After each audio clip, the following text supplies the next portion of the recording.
Magandang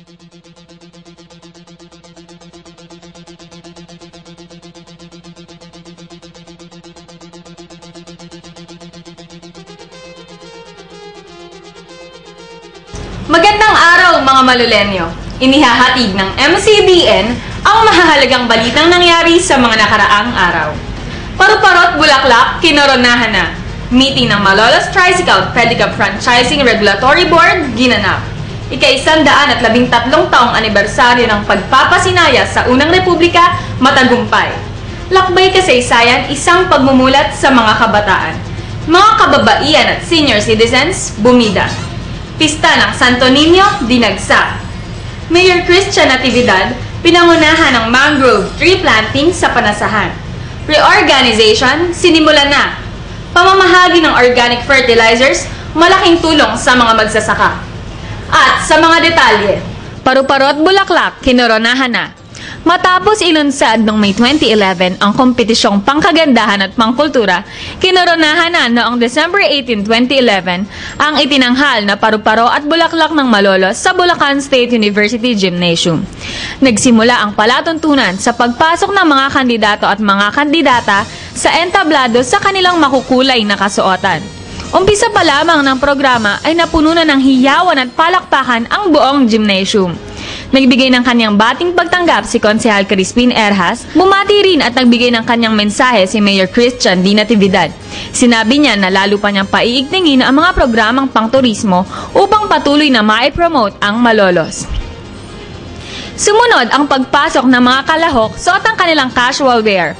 Lalong naging kaabang-abang ang bawat eksena at lalo pang dumugundong sa buong gymnasium ang sigawan ng rumampa ang mga paru-parot bulaklak suot ang kanilang kasuotang panglangoy.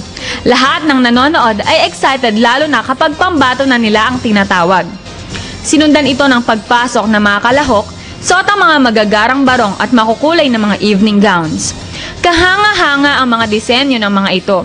Hindi nagtagal, dumating na ang hinihintay ng bawat isa, ang paghirang sa mga mananalo sa kompetisyon. Hindi lang basta-bastang kompetisyon ang pinagdaanan ng mga kalahok. Ang Paru-parot Bulaklak ng Malolos ang itinuturing na pinakamahabang kompetisyon pangkagandahan at pangkultura noong taong 2011. Sumabak ang ating mga nagagandahan at nagagwapuhang mga kalahok sa iba't ibang aktibidad at mga gawain, gaya ng relief operation, Flores de Malolos, pictorials, pagdiribong ng kasaysayan ng Malolos at Tiangge Sining Chibog. Layunin ng kompetisyong ito na lalo pang payabungin ang turismo dito sa Malolos. Meeting ng Malolos Tricycle Pedicab Franchising Regulatory Board, ginanap. Nagdaos ng pulong ang Malolos Tricycle Pedicab Franchising Regulatory Board noong January 11, 2012 sa tanggapan ng Punong Lungsod.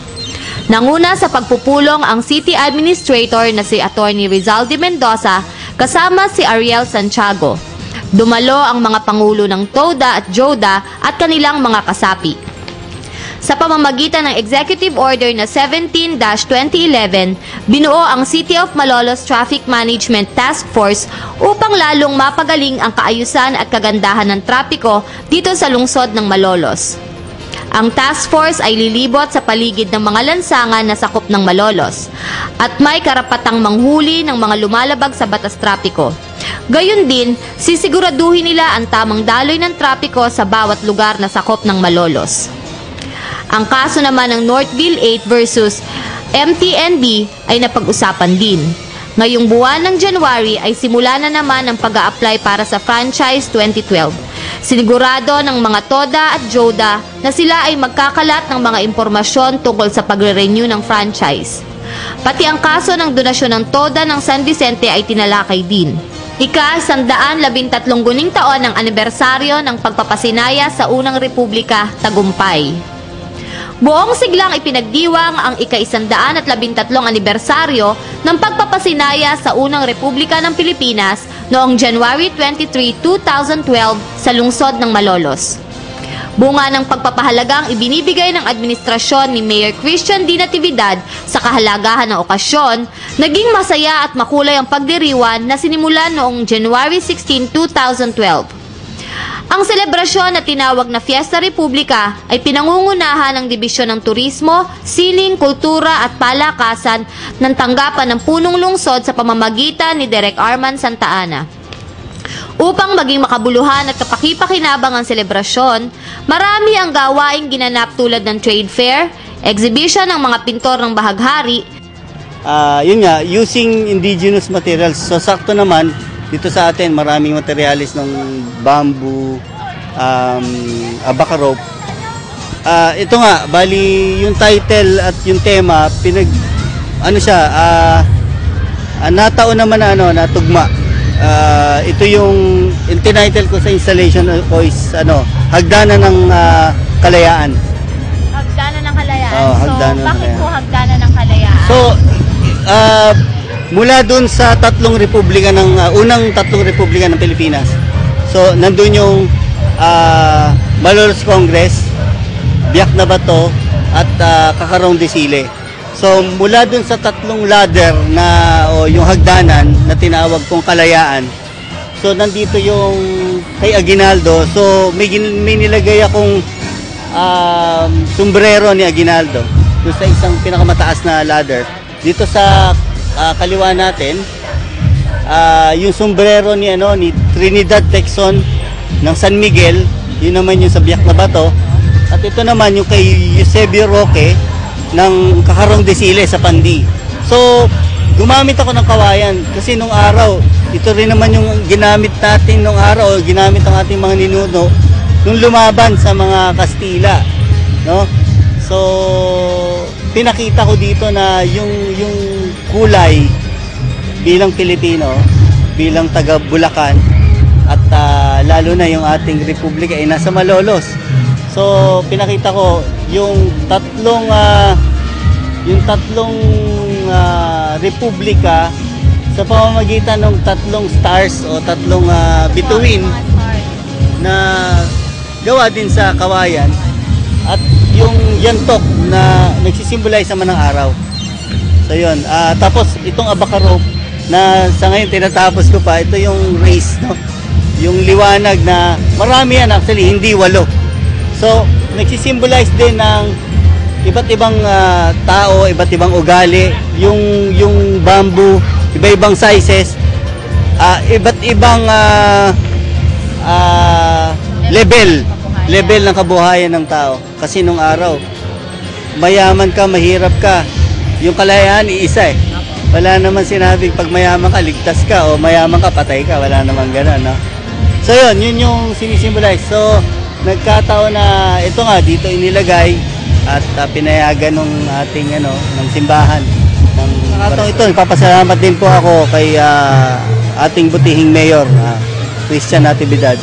At nabibigyan ng pansin yung mga katulad namin na lalo na sa sining ng biswal, sa pagpipinta, at nabuhay ulit yung sining sa Malolos, no?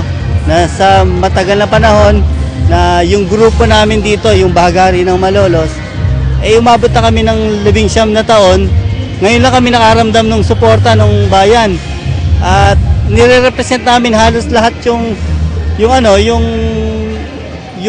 bayan namin dun sa pangalan pa lang ng grupo Bahaghari ng Malolos. Nag-exhibit kami sa Maynila, bit-bit namin. Pero wala kami makuha ang suporta So ito yung nagpapasalamat nga ako kay Mayor kasi nabigyan ulit kami ng pagkakataon na mapansin. At yun, 100% yung tulong naming mga visual artists, lalo na itong Bahaghari. Buong suporta kaming tutulong, lalo na sa turismo. Yung grupo ng mga visual artists ng Malolos, lalo na ang Bahaghari. Maraming salamat, Mayor Christian, sa opisina ni Mr. Arman Santa Ana sa Tourism Office, at maraming salamat sa inyo.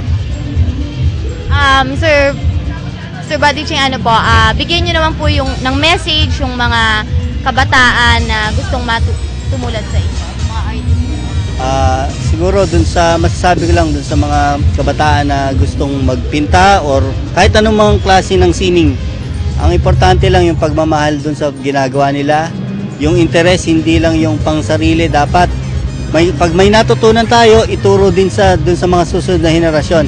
Kasi hindi mo naman mabibit-bit yan eh.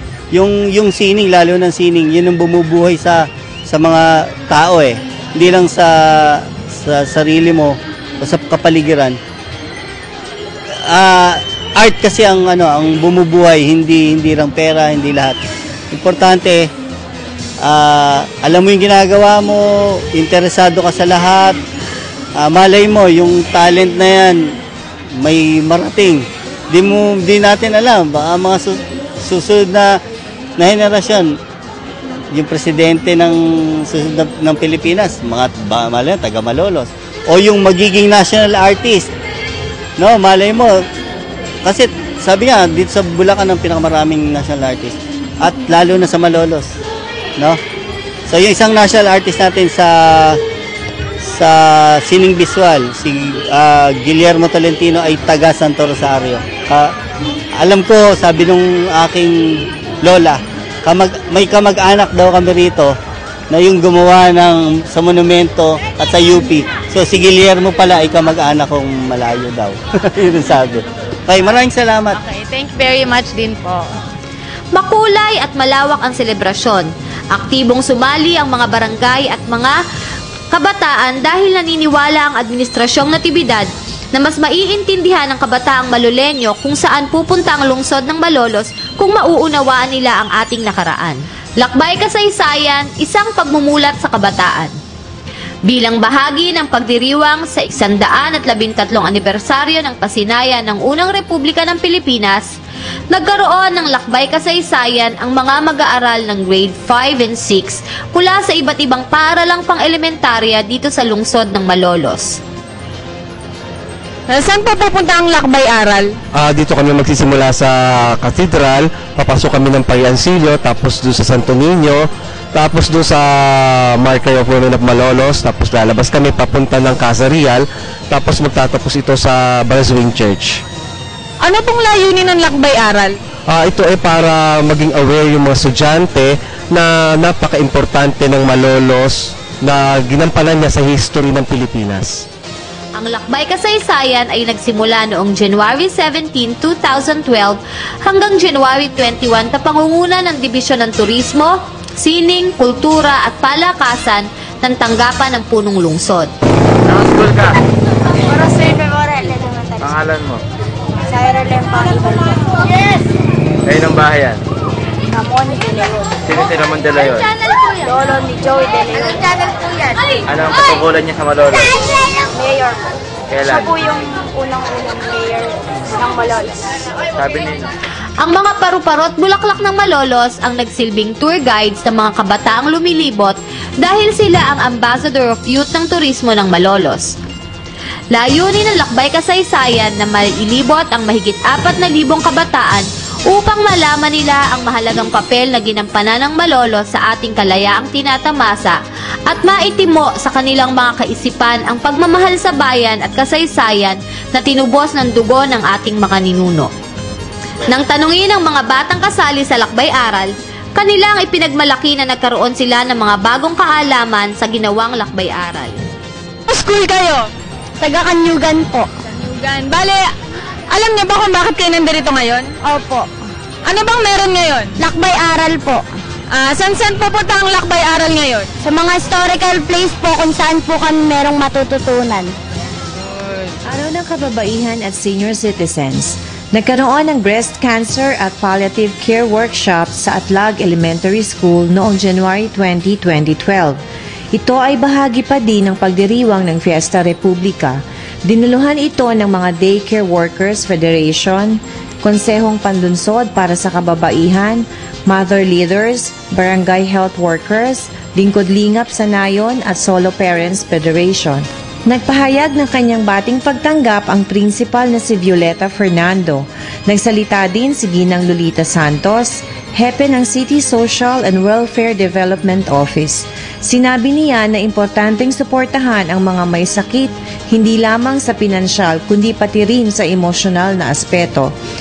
Ipinaliwanag ni Josie Nubla, Executive Director ng Palliative Care and Hospice Foundation, ang kahalagahan ng palliative care at pain management sa mga taong may cancer.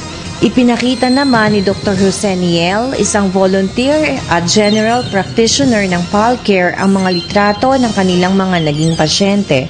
Ipinaliwanag niya ang kanilang kondisyon at kung ano ang naitutulong ng PalCare sa kanila.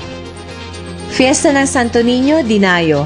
Halos 200 imahe ng Santo Niño mula sa Malolos at ibang lalawigan ang ipinrosesyon noong Enero 29 ng taong kasalukuyan sa lungsod. Ito ang pinakatampok na bahagi ng selebrasyon ng Fiesta ng Santo Niño na nasa ika-30 taon na ng pamamahala ng Santo Niño de Malolos Foundation Incorporated.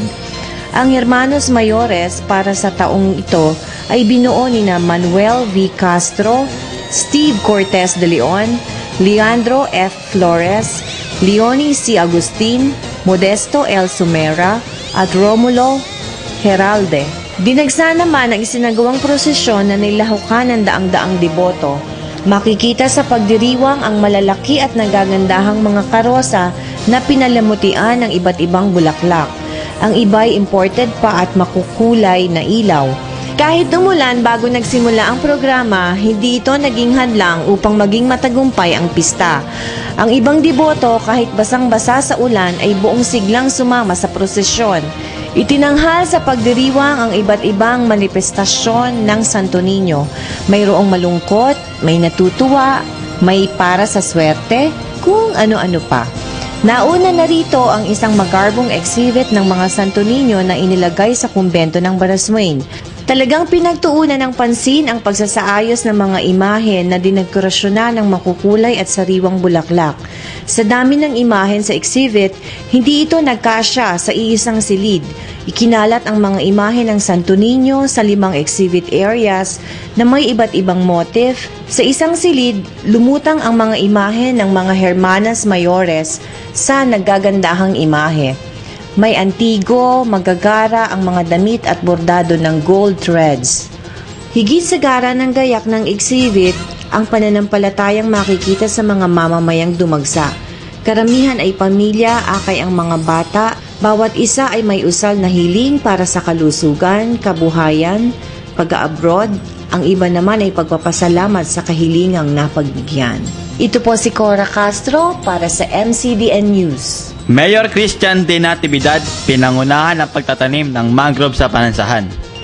Pinangunahan ni Mayor Christian de Natividad ang isinagawang mangrove tree planting sa Tawiran, Panansahan ng Rotary Club of Metropolitan Malolos kasama ang Knights of Columbus sa pangunguna ni Kapitan Rico Capule at ng Sangguniang Barangay ng Panansahan noong Enero 24, 2012. Pagdating ni Mayor Christian sa Tawiran, agad siyang lumusong sa tubig at nagtanim ng bakawan.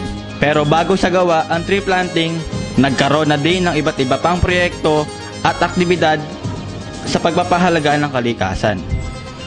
Ayon kay Caprico Capule, nagsagawa na rin sila ng Operation Linis, Zero Waste Management at ngayon nga ay ang kanilang tinututukan ang mangrove tree planting sa pagtutulungan ng Rotary Club of Metropolitan Malolos at ng Knights of Columbus kasama na rin ang City Government of Malolos. Ang mangrove ay tumutubo sa tubig alat. Ang mga ugat nito ay nakaangat. Nakakatulong ito upang mapigilan ang pagguho ng lupa sa mga coastal areas. Ang mga ugat din ito ang nagsisilbing tahanan ng maliliit na isda, hipon, lobster at talangka. Layunin ng tree planting na ito na mapangalagaan ang yamang dagat at kagandahan ng ating kalikasan. Dahil ang mga mangrove trees, kahit sadyang maliit, sa pagpapaunlad ng yamang tubig, sila'y walang kapalit. Reorganization, sinimula na. Ang reorganization ng pamahalang lungsod ng Malolos ay sinimulan ng ipatupad noong Enero 1, 2012. Ito ang magandang bungad sa bagong taon ni Mayor Christian de Natividad sa mga kawani ng pamahalaang lungsod. Ipinaliwanag ni Mayor Christian na ang reorganization ay hindi para maialis niya ang mga taong hindi kanya, kung hindi upang iayos ang birokrasya tungo sa mas mabuting paglilingkod sa mamamayan. Noong Enero 9, 2012, sa flag ceremony, ipinakilala ang mga department heads, assistant heads, at division heads bunga ng reorganization. Tuwang-tuwa ang mga na-promote. Para sa kanila, lalo silang ginanahan sa pagtatrabaho. Sa Pebrero, isasabak na sa supervisory training ang mga kawaning nataas ng tungkulin upang mahusay nilang magampanan ang kanilang gawain. Mayor Christian namahagi ng organic fertilizer sa Barangay Balite. Nagkaloob si Mayor Christian D. Natividad ng organic fertilizer sa Barangay Balite noong Enero 2012. Layunin ng pamimigay ng organic fertilizer na makatulong sa mga magsasaka sa kanilang pagtatanim ng palay. Ang organic fertilizer ay gawa sa abono at dumi ng hayop. Ibinabaon ito sa lupang pagtataniman dahil nakakatulong ito sa pagdami ng produksyon ng palay at iba pang mga gulay. Mas mainam ding gumamit ng organic fertilizer kaysa sa mga sintetikong pataba sa lupa dahil wala itong halong kemikal kaya nakakasigurong ligtas kainin ang mga gulay at prutas. Layon ng Administrasyong Natividad na maiangat ang buhay ng mga magsasaka at wag nang umangkat pa ng palay sa iba pang mga bayan. Kaya tinututukan ngayon ang mga gawaing pang-agrikultura. Kamakailan lamang ay namigay na din ng mga organic fertilizer sa Barangay Barihan. Higit sa lahat, makakatipid na rin ang mamamayan kung sariling produkto natin ang ating tatangkilikin. Ito po si Dong Dagundong, ang inyong kasama sa MCDN News. Yan po ang mga balitang hatid ng MCDN. Ako po si Roan N. Dionisio, nag-uulat.